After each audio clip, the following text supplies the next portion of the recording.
Bonjour. Alors aujourd'hui, je veux parler dans cette période de carême de la souffrance, de la croix et puis de l'espérance. Alors, je vais vous partager quelque chose que je vis actuellement depuis le début de la pandémie.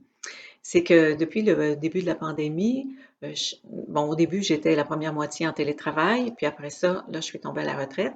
Alors, pendant ce moment-là, et je continue de le faire aussi, ben, je prends des marches sur la rivière Saint-Charles. Et puis, parce que pour me délier les jambes, surtout pour rencontrer du monde, parce que je trouve ça un petit peu tannant là, d'être tout seul. Quand on est en télétravail, quand on a une pause, ça fait du bien. Et puis, sur la rivière Saint-Charles, au parc, ben, je rencontre des gens. Il y a des gens qui sont à la retraite, il y a des gens qui n'ont pas de travail, puis il y a des gens aussi qui sont en pause en télétravail.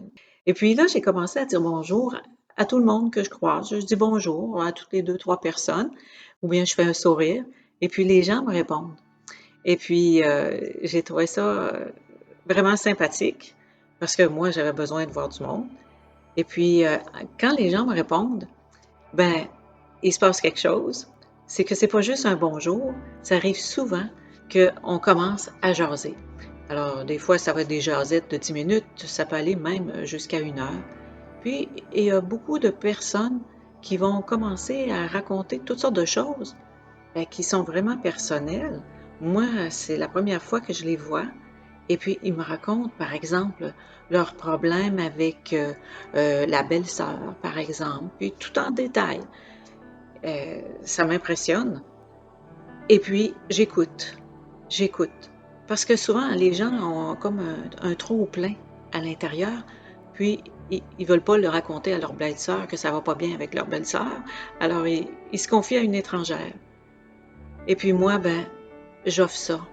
Ce que ça fait, c'est que moi, quand j'allais dans le parc, euh, bien égoïstement, je m'en allais faire de l'activité physique, je m'en allais combler un besoin de rencontrer du monde. Et là, c'est comme si c'est les gens que j'écoute. Puis moi, je sais que j'ai besoin de parler aussi, puis j'ai besoin d'échanger, mais là, c'est moi qui me ferme et qui écoute. Ben, ça me sort de mon moi-même. Ça me sort d'être centré sur mes petits besoins tout le temps.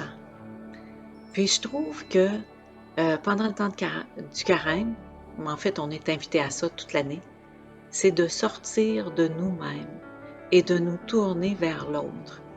C'est sûr que sortir de nous-mêmes, des fois, on trouve ça un peu souffrant parce que on a le goût plus de répondre à nos petits besoins. Là, j'aurais le goût de faire ci, de faire ça, que quelqu'un m'appelle ou que quelqu'un vienne. Tu sais, qu'on réponde à nos besoins, être centré sur nous. Le Christ nous invite à nous sortir de nous-mêmes parce que et à nous centrer sur lui à travers les autres, parce que le Christ y habite en chacun de nous, mais sur lui aussi par la prière. Et la prière, ça me sort de moi-même, ça me fait me tourner vers lui. Lui, il est mon refuge, il est mon confident, il est celui qui me donne la force. Et plus que ma relation de prière, elle grandit, plus qu'elle est intime, ben plus que j'ai cette énergie qui jaillit et cette force. C'est la force de l'amour finalement qui me soutient et qui me fait euh, m'ouvrir aux autres. Alors, la souffrance, c'est vrai qu'elle existe. On peut la fuir. Tout est possible. La consommation, là, c'est là pour ça, pour dire si tu veux arrêter de souffrir, garde, comble-toi, fais-toi plaisir. Mais ça a une fin. Parce que si on est toujours centré sur nous, ce que ça fait, c'est que ça nous replie sur nous-mêmes. Puis là, on se retrouve avec un autre problème. On est seul, puis on est isolé. Hein. On se trouve enfermé en nous-mêmes. Puis on vit une sorte d'enfer. Alors, pour, euh, pour avoir accès à, à l'ouverture, à l'espérance, à la foi, ben, c'est se tourner vers les autres. Et le tout autre, ben, c'est le Christ lui-même. Alors, on se tourne vers lui tout notre temps de carême, mais pas seulement le temps du carême, tout le reste de notre vie qui ne finira jamais parce que on s'en va vers l'éternité. Alors, bon carême.